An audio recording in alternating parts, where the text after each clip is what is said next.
Tanggapi realisasi pendapatan asli daerah PAD Kota Palembang hingga 9 September 2025 yang berada di angka 59,37%, Wali Kota Palembang Ratu Dewa menegaskan jika dari angka tersebut masih memerlukan optimalisasi dan percepatan realisasi PAD.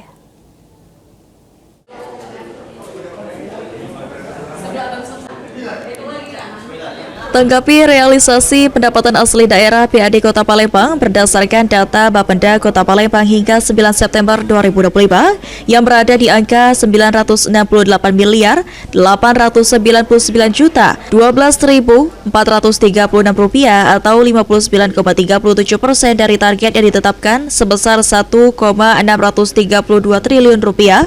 Ditemui pada Kamis 11 September 2025, Wali Kota Palembang Ratu Dewa menegaskan jika dari angka tersebut masih memerlukan optimalisasi dan percepatan realisasi PAD.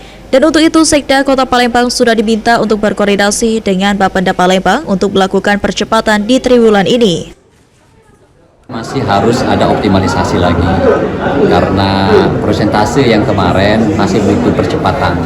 Maka dari itu saya kemarin sudah minta dengan Pak Sekda benar-benar langkah dan upaya konkret yang harus dilaksanakan oleh Bapenda.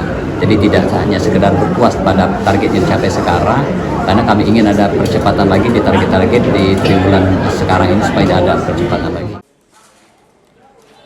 Menurut Wali Kota Palembang, serapan PAD paling dominan di Palembang adalah dari sektor jasa. Dan untuk itu, serapan dari perhotelan, hiburan, dan lainnya perlu dimaksimalkan oleh petugas di lapangan.